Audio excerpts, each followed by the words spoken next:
మహాభారతాన్ని పంచమ వేదంగా మనకి అందించినటువంటి వ్యాస భగవానుడికి నమస్కారం చేస్తూ వ్యాసుడి మీద ఒక శ్లోకం చెప్తారు.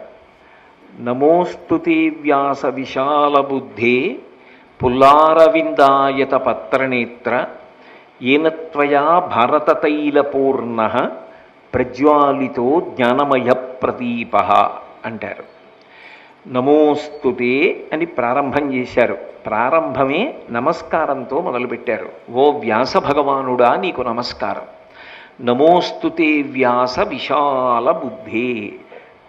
విశాల బుద్ధే అన్న మాటకు అర్థం ఏమిటంటే చాలా గొప్ప నిర్ణయాత్మకమైనటువంటి శక్తిని పొందినవాడా. ఒక విషయాన్ని నిర్ణయం చెయ్యాలి అంటే దానికి ఎంతో శాస్త్ర పరిజ్ఞానం ఉండాలి.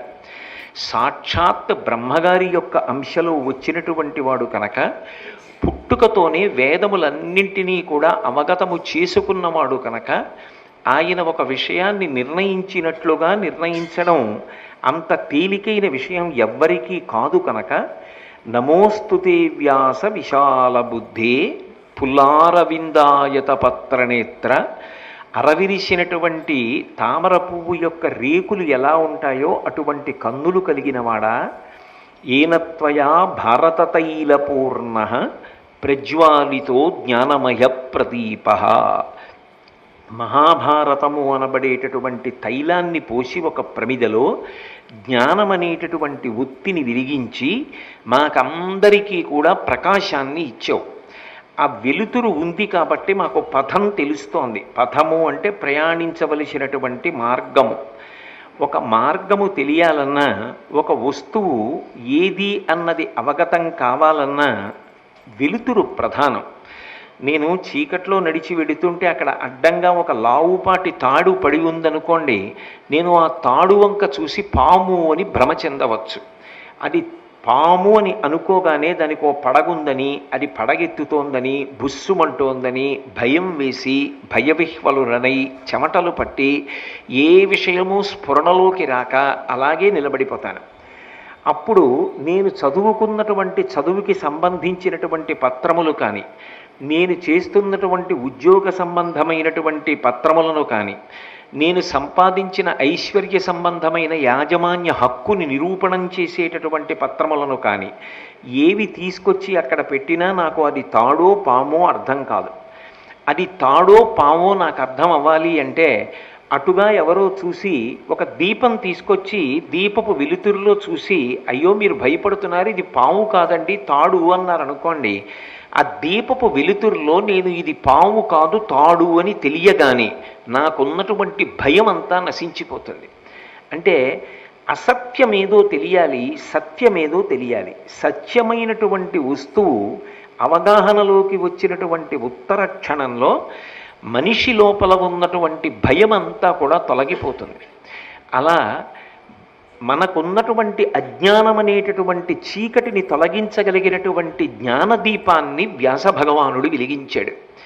ఎలా వెలిగించాడు అంటే మహాభారతం అనబడేటటువంటి దీపాన్ని వెలిగించాడు.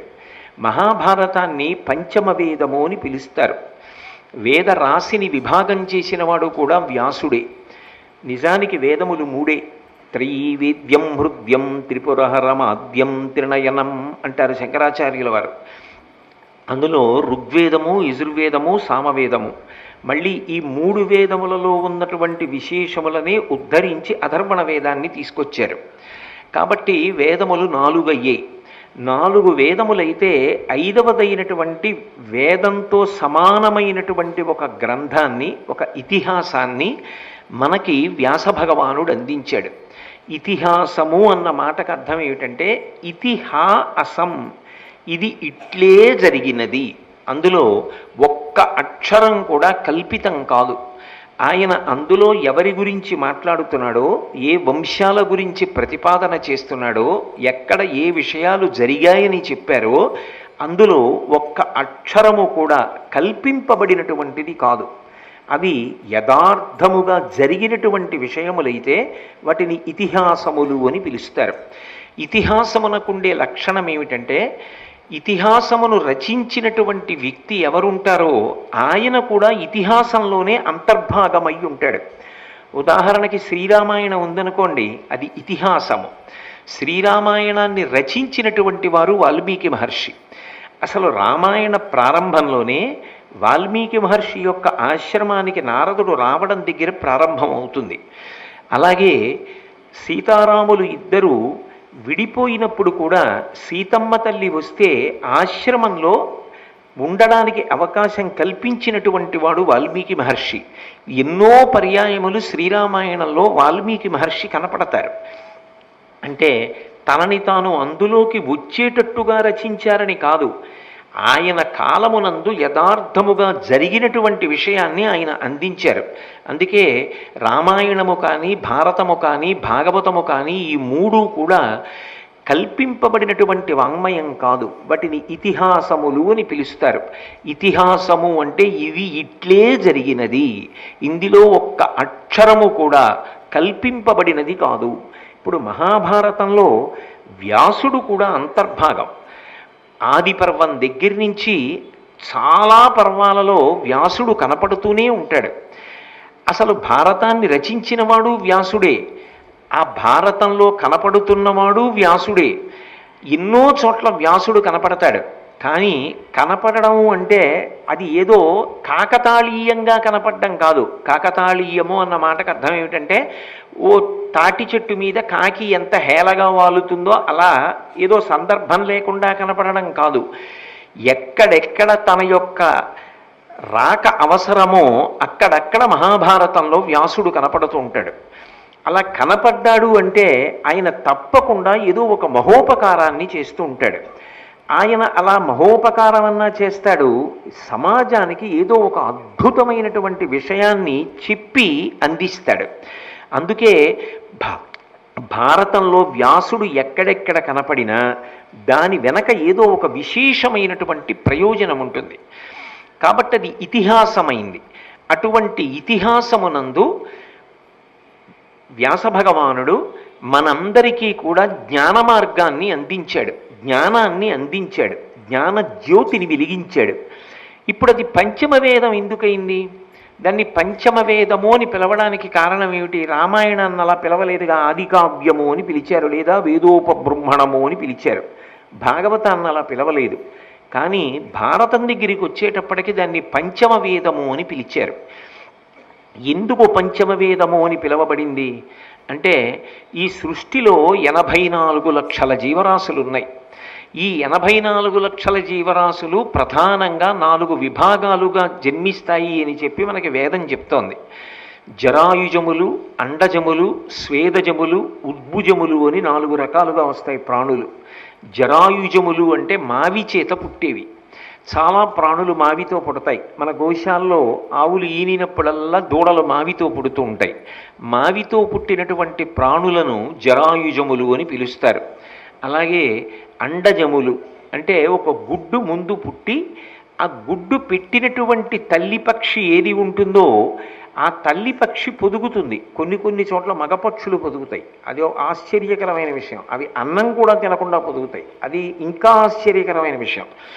అసలు గుడ్డుని 45 రోజుల పాటు పొదుగుతూ ఇక పైకి లేవకుండా అలాగే ఉండి ఆ పుట్టినటువంటి పిల్ల గుడ్డు బద్దల కొట్టుకుని పైకి వచ్చేటప్పటికి ఆహారం లేని కారణం చేత పిల్లని చూడగానే తండ్రి పక్షి శరీరం వదిలేస్తుంది. అదో విచిత్రమైన స్థితి. అది గుడ్డును పొదుగుతుండగా తండ్రి పక్షి దగ్గరికి తీసుకెళ్ళి ఏదైనా ఆహారం పెట్టినా నీళ్లు పెట్టినా ముట్టుకోదు కూడా. ఇప్పటికీ మీరు కావాలంటే మనకి కాకినాడలో స్థానికంగా ఎన్ఎఫ్సిఎల్ అని ఒక సంస్థ ఉంది. అందులో ఉన్నాయి ఈము పక్షులు అంటారు. అందులో ఆడపక్షి గుడ్డు పెడుతుంది కానీ పొదగదు, వెళ్ళిపోతుంది. మగపక్షి పొదగడం మొదలు పెడుతుంది. ఒక్కొక్క గుడ్డు ఇంతంత గుడ్డు ఉంటుంది.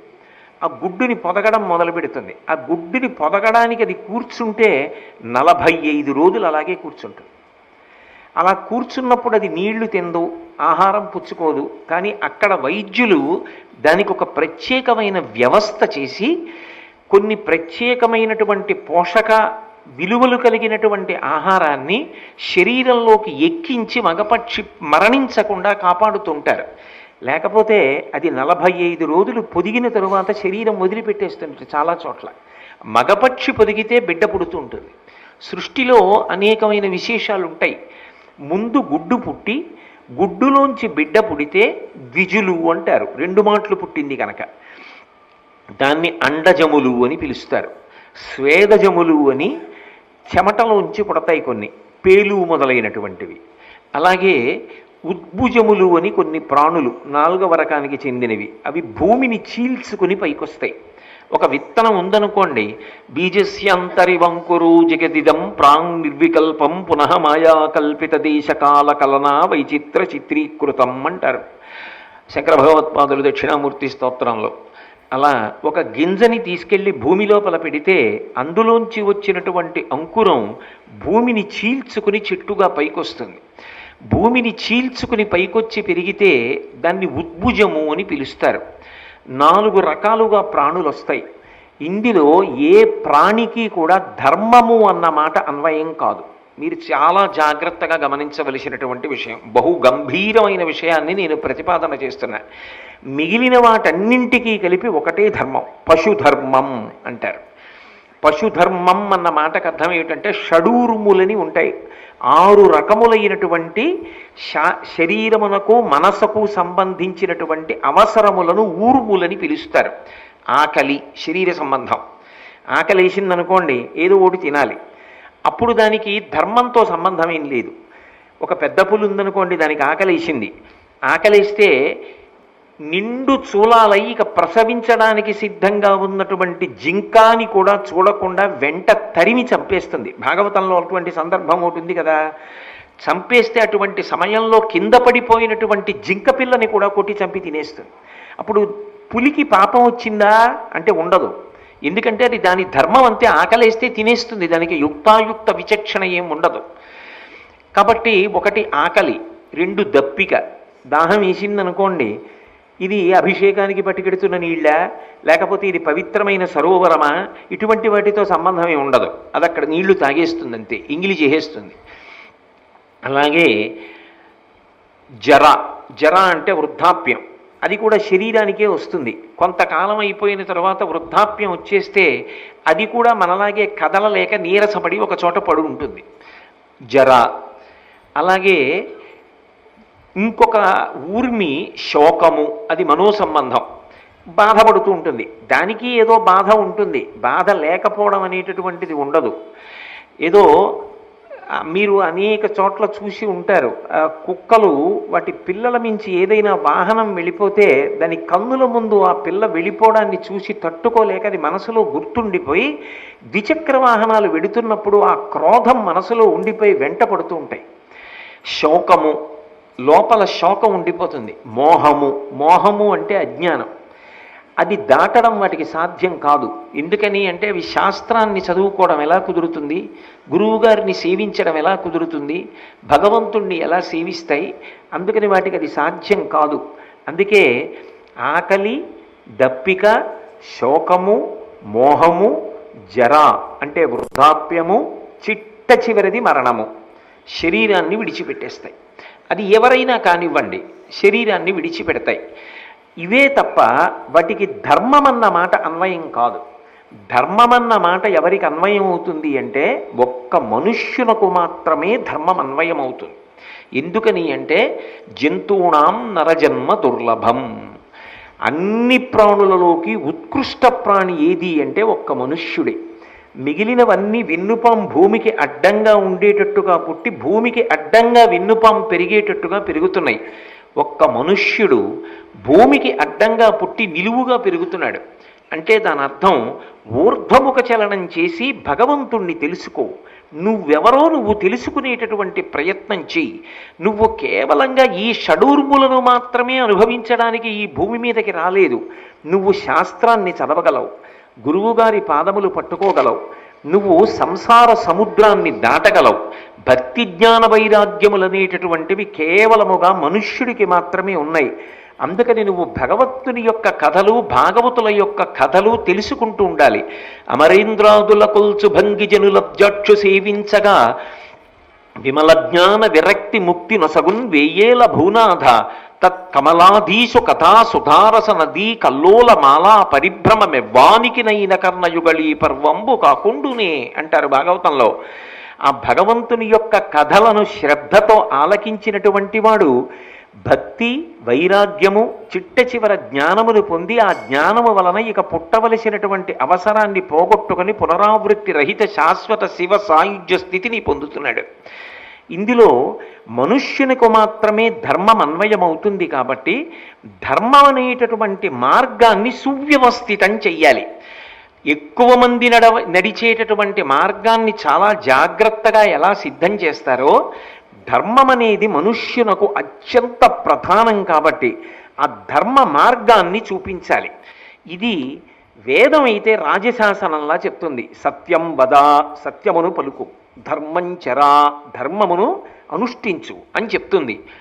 వ్యాస భగవానుడు గమనించాడు, అయ్యో వస్తున్నది కలియుగం, ఎంతమంది వేదాన్ని చదువుతారు, వేదాంతర్గతమైన ధర్మాన్ని ఎంతమంది పట్టుకుంటారు, ఆ ధర్మాన్ని పట్టుకోపోతే వీళ్ళు మళ్ళీ మళ్ళీ మళ్ళీ మళ్ళీ పుట్టడం చావడం ఎన్ని జన్మలెత్తాలి, పునరపి జననం పునరపి మరణం పునరపి జనని జఠరే శైలం దిహ సంసారే బహుదుస్తారే కృపయాపారే పహిమురారే అని. కాబట్టి నేను వీళ్ళందరికీ కూడా ధర్మ మార్గాన్ని అధర్మ మార్గాన్ని కూడా చూపించాలి. అధర్మ మార్గంలో వెళ్ళిన వాళ్ళెవరు, ఇది కల్పించిన కథ కాకూడదు, ఇతిహాసం యథార్థముగా జరిగిన కథ చూపిస్తాను. చూపించి ధర్మ మార్గంలో వెళ్ళిన వాళ్ళు ఏమయ్యారు, అధర్మ మార్గంలో వెళ్ళిన వాళ్ళు ఏమయ్యారు నేను ఇస్తాను. వాళ్ళందరూ చదువుకుంటారు, దేవాలయాల్లో ప్రవచనాలు వింటారు, కథని తెలుసుకుంటారు. ఇప్పుడు భగవంతుడు వాళ్ళకి బుద్ధినిచ్చాడు కాబట్టి వాళ్ళు నిర్ణయించుకుంటారు, వాళ్ళు ఏ మార్గంలో వెళ్ళాలి నిర్ణయించుకుంటారు. ఒకసారి భారతం చదివిన తరువాత, ఒకసారి భారతం విన్న తర్వాత, ఒకసారి రామాయణం చదివి విన్న తర్వాత ఇంకా నేను అధర్మ మార్గంలో వెడతాననగలిగిన వాడు ఉంటాడు ఆ లోకంలో. ధర్మ మార్గంలో వెళ్ళడానికి ఇష్టపడతాడు. అది తనని, తన వంశాన్ని, తన సామ్రాజ్యాన్ని అన్నిటినీ కాపాడుతుంది కాబట్టి అప్పటికి ఒరిపిడి ఉన్నా నేను ధర్మ మార్గాన్ని విడిచిపెట్టను అంటాడు.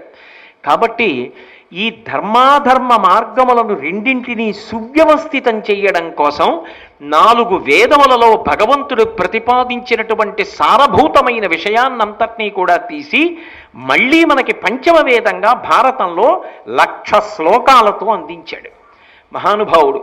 అటువంటి భారతం అందరూ కూడా చదువుకోవాలి. మీరు ఒక్క విషయాన్ని బాగా గమనించండి. ఈ దేశంలో ఒకప్పుడు సాయంకాలం అయ్యేటప్పటికి భారతం వినడం, రామాయణం వినడం, భాగవతం వినడం ఆచారం. అది ఇవాళ నిన్న వచ్చిన విషయం కాదు. ఎప్పటి నుంచో చెప్పబడినటువంటి విషయాలు, ఎప్పటి నుంచో ప్రవచనం చెయ్యబడిన విషయాలు. రామాయణ భారత భాగవతాలు చదువుకోవడం అలవాటు ఉన్న ఈ దేశానికి విదేశాల నుంచి వచ్చినటువంటి రాయబారులు మెగస్తనీస్ లాంటి వాళ్ళు ఈ దేశం గురించి వ్రాస్తూ కొన్ని అద్భుతమైన విషయాలు రాశారు. భారతదేశంలో ఎవరికైనా ఏదైనా ఇస్తే చెయ్యి చాపి పుచ్చుకోవడానికి అవసరం ఉన్న వ్యక్తి లేడు. భారతదేశంలో తాళం కప్ప అనేటటువంటి వస్తువు తెలియదు. తలుపులు తీసి విడిచిపెట్టి వెళ్ళిపోయినా ఒకరి ఇంటి వస్తువు వేరొకరు తీసుకోరు. ఎందుకని అంటే పరద్రవ్యాణి లోష్ఠవత్. నేను ఇప్పుడు మా ఇంటి నుంచి ఇక్కడికి ప్రవచనానికి వస్తుంటే రహదారి మీద ఎన్నో బెడ్డలు కనబడతాయి, అవన్నీ ఏరి నా జేబుల్లో వేసుకుంటానా ఏమి? నాది కానిది పరలకు చెందినది నాకు బెడ్డ ముక్కతో సమానం. ధార్మికంగా నా ప్రవర్తన చేత ఈశ్వరుడు నాకు ఏదిస్తాడో అదే నా యొక్క భోగమునకు, నా జీవితమునకు కారణం అని స్థిర నిర్ణయంతో ఉంటారు. కాబట్టి భారతదేశంలో ఏ ఇంటికి కూడా తాళం కప్ప తెలియదు అని రాశాడు మెగస్తనీస్. అంటే ఒకానొక నాడు ప్రపంచం మొత్తం మీద నేరమనేటటువంటి మాట తెలియకుండా బ్రతికిన దేశం ఏదైనా ఉంటే అది ఈ దేశమే. అది స్వచ్ఛ భారత్. నా దృష్టిలో అది నిజమైన స్వచ్ఛ భారత్, అది నిజమైన స్వర్ణ భారత్.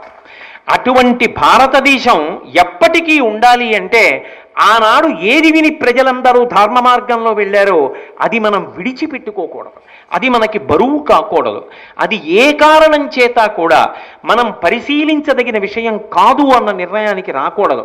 అందుకే మహానుభావుడు స్వామి వివేకానంద ఒక మాట అంటారు, if you really believe that the spiritual books of the olden ages do not stand for the reason of the present day's context, mercilessly throw them out of your window అంటాడు. ఒకనాడు ఎప్పుడో ఇవ్వబడినటువంటి ప్రాచీన వాంగ్మయం దేశకాలములతో సంబంధం లేకుండా ఇవాళ సమకాలీన సమాజమునందు వచ్చినటువంటి సమస్యని కూడా జవాబు చెప్పగలిగినది అని నీకు నమ్మకం కలగకపోతే దయారహితంగా వాటిని నీ కిటికీలోంచి బయటికి విసిరేయి అంటాడు. శ్రీరామాయణం కానీ భారతం కానీ కాలమున్నంత కాలము, దేశమున్నంత కాలము, అంటే ఈ భూమి ఉన్నంత కాలము జనులలో ఏర్పడినటువంటి సమస్త సమస్యలకి జవాబులు చెప్తాయి. నేను కాదు ఈ మాట అంటున్నది, భారత రచన చేసిన వేదవ్యాసుడు ఒక మాట అన్నాడు, ఇందులో లేనిది ఎక్కడా లేదు, ఎక్కడా చెప్పబడనదంతా మాత్రం ఇందులో ఉన్నది. కాబట్టి భారతము పంచమ వేదము అని పిలువబడింది. అంత పరమోత్కృష్టమైనటువంటి పంచమ వేదమునకు కర్త వ్యాసభగవానుడు. అపారమైనటువంటి దయ కలిగిన వాడై కరుణతో ఆయన దీని వలన ఏమీ సత్కారాలు కోరుకోలేదు, నాకు సమ్మాన పత్రాలు ఇవ్వండని కోరుకోలేదు, నాకు తాంబూలాలు ఇవ్వండని కోరుకోలేదు. కేవలము లోకహితము కొరకు, జనుల సముద్ధరణ కొరకు, మనుష్యుల పట్ల నాకు ఒక కర్తవ్యం ఉన్నది అని గుర్తిరిగి ధర్మపథాన్ని అందించడం కోసం మహాభారతం అన్న ఇతిహాసాన్ని మనకి వ్యాసభగవానుడు అందించాడు. అటువంటి వ్యాసభగవానుడికి నమస్కరిస్తూ ఇప్పటికీ ఆషాఢమాసంలో వచ్చేటటువంటి పౌర్ణమిని వ్యాస పౌర్ణమి అని పిలిచి ఆ రోజున అందరం కలిసి ముక్త కంఠంతో నమస్కరిస్తూ నమోస్తుతే వ్యాస విశాల బుద్ధే పులారవిందాయత పత్రనేత్ర ఏనత్వయా భారతతైల పూర్ణ ప్రజ్వాలితో జ్ఞానమయ ప్రదీప అని నమస్కారం చేస్తూ ఉంటాం. అటువంటి వ్యాస భగవానుడిచ్చినటువంటి భారతంలోనే వ్యాసుడు అనేక పర్వాల్లో కనపడతాడు.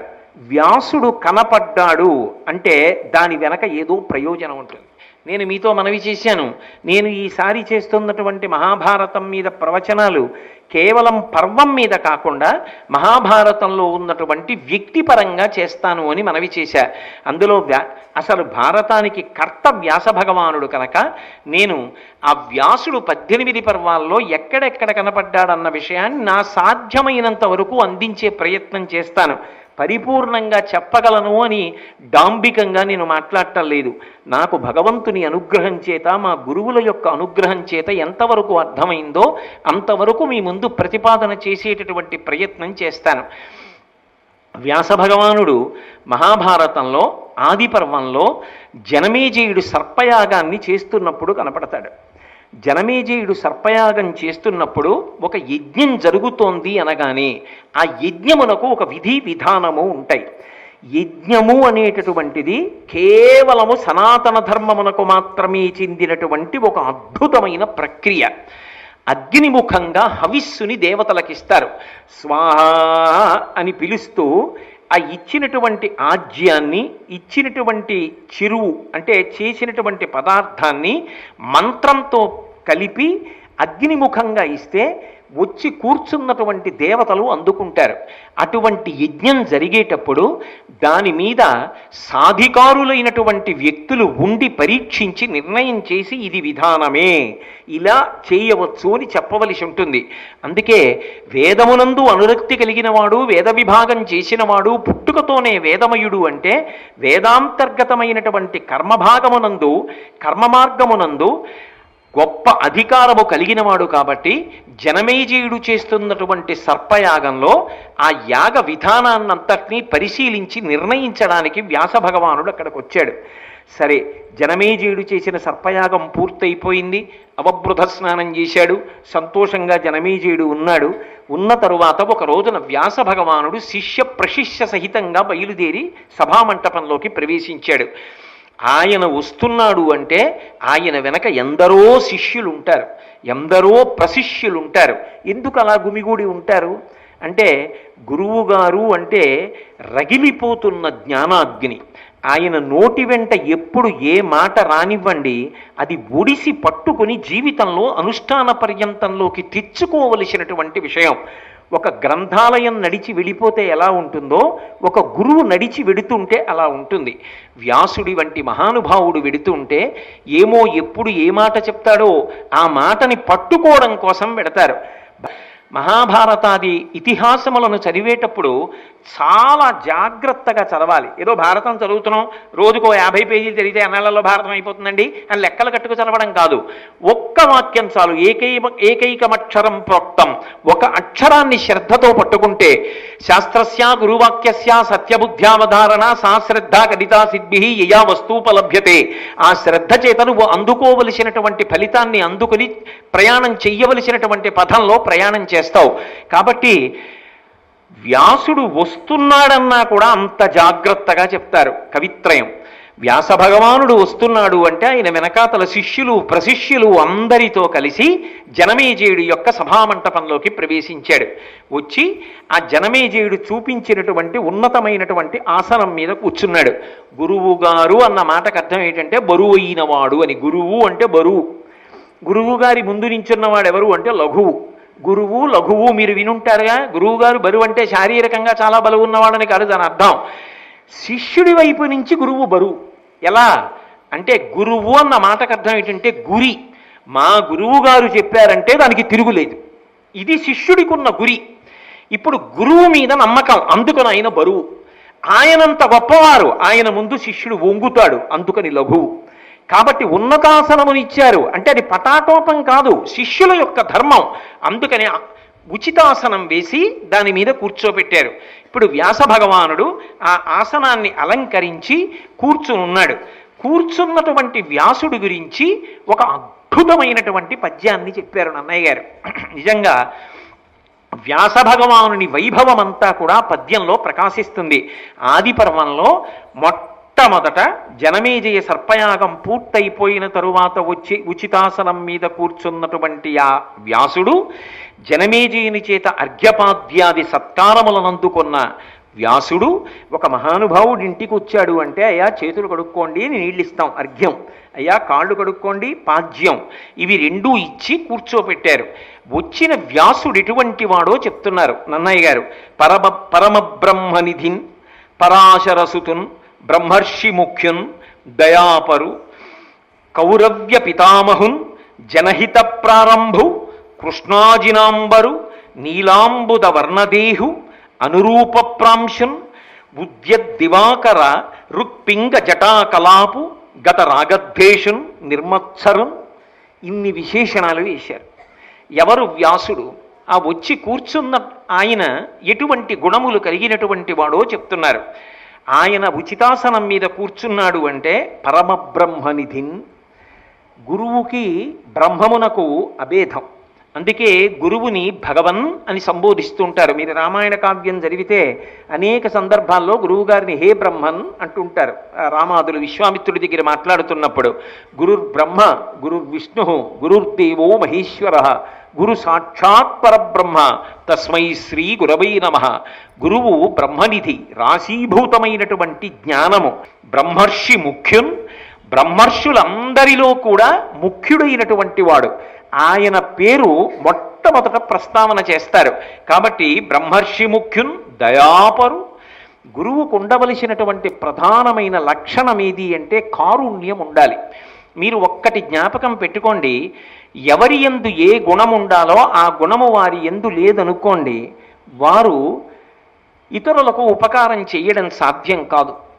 ఎందుకని అంటే భగవంతుడి దగ్గరికి వెళ్ళే వాళ్ళందరూ కూడా ఎప్పుడు ఏం చెప్తూ ఉంటారు? ఆర్తో జిజ్ఞాసురర్థార్థి జ్ఞానీచ భరతర్షభ. ఏదో మంచి పనులు చేయడానికి ఇంకా డబ్బు కావాలని అడిగేవాడు ఒకడు, లేకపోతే నాకు బాగా భగవత్తత్వం తెలియాలని కోరుకునేవాడు ఒకడు, తాను పరబ్రహ్మతత్వం తెలుసుకుని కూడా జ్ఞాని అయి భగవంతుణ్ణి సేవిస్తున్నవాడు ఒకడు, ఏదో ఆపదలో చిక్కుబడి శరణాగతి చేసి రక్షించమని అడిగేవాడు ఒకడు.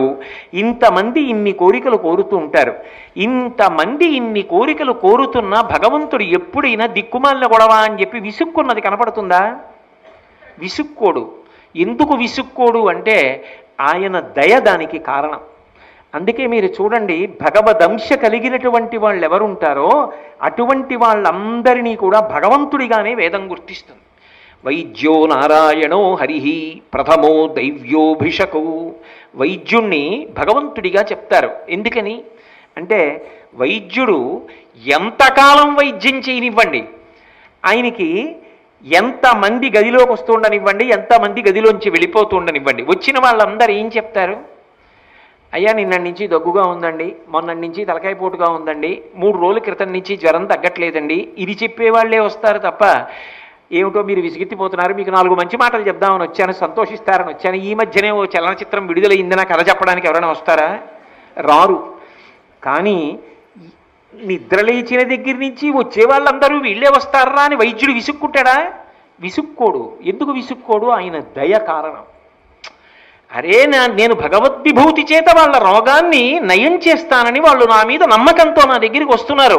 ఎంత ఆర్తితో వస్తున్నారో, ఆ దయచేత ఎంత పెద్దవాడైపోతున్నా అంత ఓర్పుతో అన్ని 100 మందిని చూస్తూనే ఉంటున్నారు ఆయన.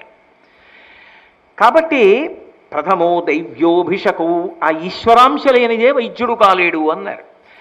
అలా దయాపరు గురువుగారు ఉన్నాడు అనుకోండి, గురువుగారి దగ్గరికి వచ్చే వాళ్ళందరూ దేనికి వస్తారు? అయ్యా జీవితంలో ఇన్ని తప్పులు చేశాను, ఇప్పుడు మారాలనుకుంటున్నాను, భగవన్ మార్గంలో నడవాలనుకుంటున్నానని వస్తాడు. నువ్వు ఇన్ని తప్పులు చేశావా, గతంలో ఇలా బతికావా, ఇప్పుడు నా దగ్గరికి వచ్చావా, నా కాళ్ళు అట్టుకుంటావా, నువ్వెందుకురా నాకు నన్ను పాడు చేయడానికి, వద్దు అని అనొచ్చా గురువు? అనకూడదు. శిష్యుడి గతంతో నీకేమి సంబంధం? ఇప్పుడు మారతానని వచ్చి నీ పాదములు పట్టుకున్నాడు, అనుగ్రహించడం ఒక్కటే నీకు కావాలి.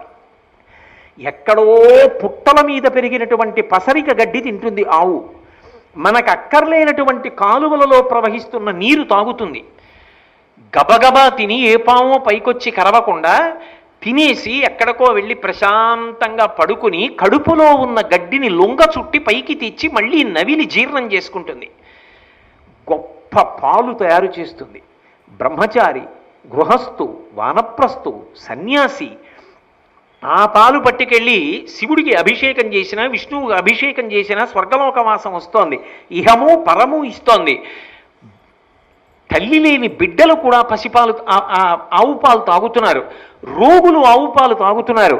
ఇంత సారభూయిష్టమైనటువంటి పాలని ఇచ్చినటువంటి ఆవు తాను ఇంత కష్టపడి పాలు తయారు చేసుకుంటే, తయారు చేయడానికి ముందర మాత్రం తాను గబగబా తిన్నటువంటి గడ్డి యొక్క లొంగలను కడుపులోంచి మళ్ళీ వెనక్కి తెచ్చి నవిలి మింగి పాలు తయారు చేసింది తప్ప, అమ్మా ఆకలేస్తోందమ్మా పాలుదులమ్మా అని చెప్పి దూడ పరిగెత్తుకొచ్చి శిరమలను పట్టుకొని చప్పరించి పొదుగులో 4 గుద్దులు గుద్దితే అయ్యో దూడకు ఆకలేస్తోందని పాలు విడిచిపెట్టిన ఆవు తర్వాత యజమాని వచ్చి దూడను తీసుకెళ్లి కట్టేసి పాలు పితికేసుకుంటున్నా వెనక్కి తీయడం మాత్రం చేతకాక పాలు తెలిసింది.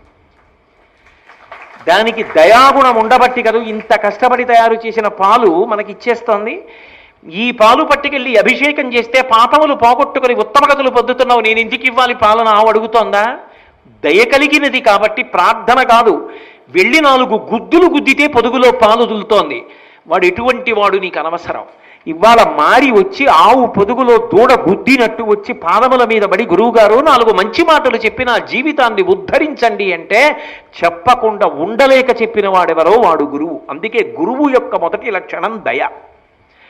ఆ దయ కలిగిన వాడు కాబట్టే దీపపు ఒత్తి కాలిపోతూ వెలుతురిచ్చినట్టు తన ఆయుర్దాయం తరిగిపోతోంది, తాను కష్టపడుతున్నాడు, తాను ఇబ్బంది పడిపోతున్నాడని తెలిసున్నప్పటికీ కూడా శిష్యులకు ప్రబోధం చేస్తూనే ఉంటాడు, ఉద్ధరణ మార్గం చూపిస్తూనే ఉంటాడు.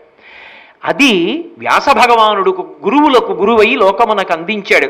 అందుకే దయాపరు కౌరవ్య పితామహున్, ఆ కౌరవులందరికీ కూడా పితామహుడు తాతగారైనటువంటి వాడు. ఎందుకనంటే ధృతరాష్ట్రుడు పాండురాజు ఇద్దరు ఆయన కొడుకులేగా, కాబట్టి కౌరవులకు తాతగారేగా. కౌరవులు అన్నప్పుడు పాండవులు కూడా అందులోకి వచ్చేస్తారు, కురువంశములకు చెందినవారు కాబట్టి. కౌరవులకు తాతగారైనటువంటి వాడు, తాతగారు అనేటప్పటికీ వయస్సులో పెద్దవాడు కదా, గౌరవనీయుడు కదా. మరి అటువంటిది ఆ పాండవులలో అర్జునుడి యొక్క కుమారుడైనటువంటి అభిమన్యుడి యొక్క కుమారుడైన పరీక్షిత్తు యొక్క కుమారుడైనటువంటి జనమేజయుడికి వ్యాస భగవానుడు ఎంతటి పూజనీయుడై ఉంటాడు. అటువంటి పూజనీయుడు కౌరవ్య పితామహున్ జనహిత ప్రారంభు. ఇది వ్యాసుల వారి గొప్పతనం. వ్యాసుడు కేవలముగా శిష్యులను మాత్రమే ఉద్ధరించలా. నేను ఈ భారతాన్ని పంచమ వేదంగా ఇవ్వకపోతే, భాగవతాన్ని ఇవ్వకపోతే లోకమునకు ధర్మాన్ని చెప్పేవాడెవరుంటాడు? ఈ మనుష్య జాతి అంతా ఏమైపోతుంది అని మనుష్యులకందరికీ కూడా ధర్మాన్ని నేర్పినటువంటి మహానుభావుడు, జనుల యొక్క హితమును కాంక్షించినటువంటి వాడు. జనహిత ప్రారంభు కృష్ణాజినాంబరు, ఎప్పుడు జింక చర్మం కట్టుకుని ఉంటాడు. ఎందుకని అంటే అపారమైనటువంటి బ్రహ్మచర్యమునకు గొప్ప తపస్సుకు ఆ కృష్ణాజినం గుర్తు. అంటే అంతటి తపోనిధి, ఎప్పుడూ తపస్సులో ఉంటాడు. నడిచి వెళ్ళిపోతున్నటువంటి రాశీభూతమైనటువంటి తపస్సే వ్యాసభగవానుడు. అందుకే కృష్ణాజినాంబరు నీలాంబుద వర్ణదేహు. మనకి భారతంలో ప్రధానమైనటువంటి వ్యక్తులు నల్లగా ఉన్నవాళ్ళు ఎక్కువ మంది కనబడుతూ ఉంటారు. కృష్ణుడు నలుపు, ద్రౌపది నలుపు, అందుకే ఆవిడికి కూడా కృష్ణ అని పేరు. వ్యాసుడు నలుపు. కాబట్టి ఆయన నీలాంబుదవర్ణదేహు, బాగా నీరు నిండినటువంటి నల్లటి మబ్బు ఎటువంటి కాంతితో ఎటువంటి రంగుతో ఉంటుందో అటువంటి వాడు. ఎందుకు ఏ నల్లగా ఉన్నాడు అన్నప్పుడు ఇంకొకటి వేయకూడదా ఉపమానం? మేఘంతో పోలుస్తుంటారు. ఎందుకు? ఘనశ్యాం అంటూ ఉంటారు. ఘనశ్యాం అంటే నల్లని మబ్బు వంటి కాంతి కలిగినటువంటి వాడు అని. మబ్బు ఎక్కడో సముద్రంలో ఉన్నటువంటి ఉప్పు నీరు తాగి తీయటి నీటిగా మార్చి ఆధారం లేనటువంటి ఆకాశ మార్గంలో ప్రయాణం చేసి వచ్చి పగలు 45 డిగ్రీల ఎండ కాసిందని శోషించిపోయి తప్పించిపోయి విసురుకొని తాళలేక ఇక నీరసపడిపోయి నిద్రపోతున్నటువంటి వాళ్ళందరికీ కూడా శాంతి కల్పించడానికి వీడొచ్చి నాకు స్వాగతం పలికాడా లేదా అని కూడా చూడకుండా అర్ధరాత్రి వేళ వచ్చి వర్షించేసి తన దగ్గర ఉన్నటువంటి నీళ్లన్నీ ఒలకబోసేసి తాను దూదిపింజలా అయిపోయి వచ్చినప్పుడు నిండు గర్భిణిలా మెల్లగా వచ్చి అన్నీ ఇచ్చేసిన తర్వాత నాకెవడైనా లేచి కృతజ్ఞత చెప్తాడా అని చూడకుండా దూదిపింజలా అయిపోయి వడివడిగా ఆకాశంలో వెళ్ళిపోతుంది. నాకు కృతజ్ఞత చెప్పమని కూడా అడగదు. మబ్బు లోపల నీరు ఉండి నీటి చల్లతనం మబ్బుకుండి ఆ నీటినిచ్చి ఒకరి కృతజ్ఞత ఆశించకుండా వెళ్ళిపోయే మబ్బు లోకములకు ఎలా ఉపకారం చేస్తుందో అలా తాను వేదమయుడై జన్మించి లోకమునకంతటికీ కూడా ప్రమాణవాక్కులనిచ్చి భారతాన్నిచ్చి భాగవతాన్నిచ్చి అనుగ్రహించడానికి వచ్చినటువంటి వ్యాస భగవానుడు సాక్షాత్తు నీరు నిండిన నల్లమబ్బుతో పోల్చబడకపోతే దేనితో పోల్చబడతాడు? అందుకే నీలాంబుద వర్ణదేహు అనురూప ప్రాంశున్. ఆయన పొడుగు ఎంత ఉంటాడో దానికి తగినటువంటి లావుగా ఉంటాడు.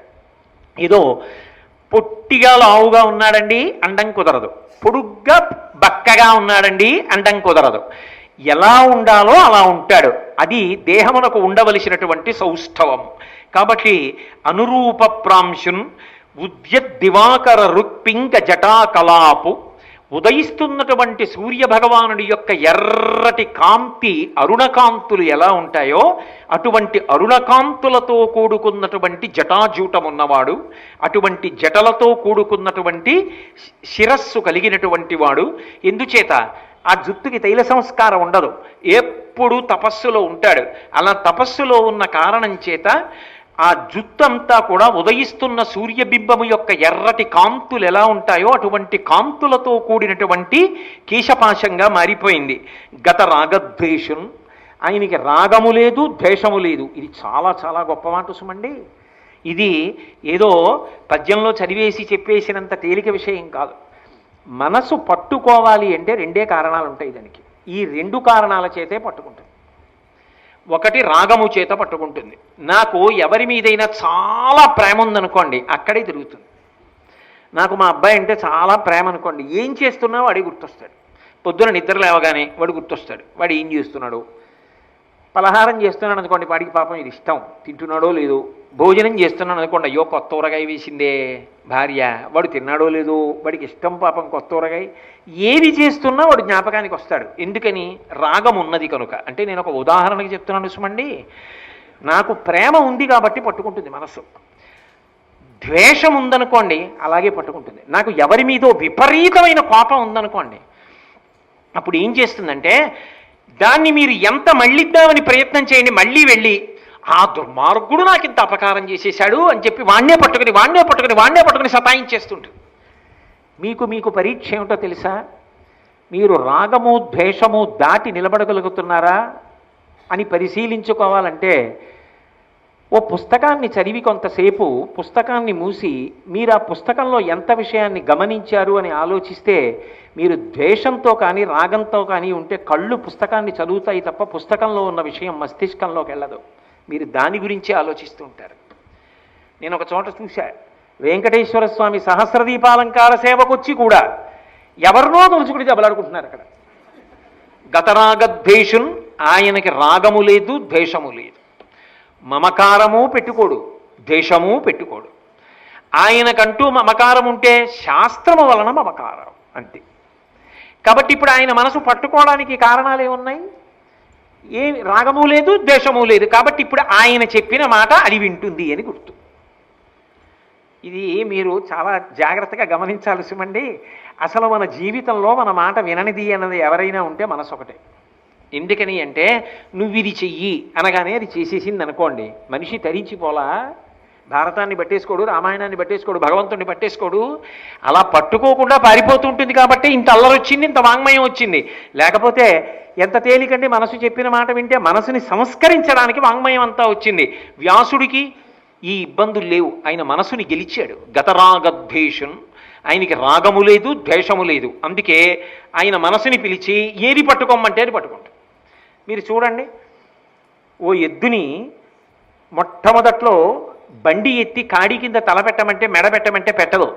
కానీ కొంతకాలం అలవాటు అయిపోయిందనుకోండి, రెండెద్దులు పడుకుని ఉండగా రైతు ఎద్దుల్ని ముందు లేపడం, తాను వచ్చేసి బండి ఎత్తి పట్టుకుని ఆ కాడి ఇలా పైకి ఎత్తి పట్టి రెండెద్దుల వంక చూసి అంటాడంతే. అనగానే రెండెద్దులు లేచి వచ్చి మెడ పెట్టేస్తాయి కాడి కింద. అంటే ఒక చిన్న సంజ్ఞ చేస్తే పట్టుకున్నాయి. అంటే తన మాట వినడం అలవాటైపోయింది ఎద్దులకు. ఇంకా వాటిని లేపి తర్వాత బండెత్తాడు. బండెత్తి ఒకసారి ఏదో సంజ్ఞ చేశాడు, అంతే. ఎద్దులు వచ్చాయా లేదా? అంటే తన మాట ఎద్దులు వింటున్నాయి, ఎద్దుల దగ్గరికి వెళ్ళాడు. తన మాట మనసు వింటోంది, ఇంకా మనసుతో గొడవలేదు.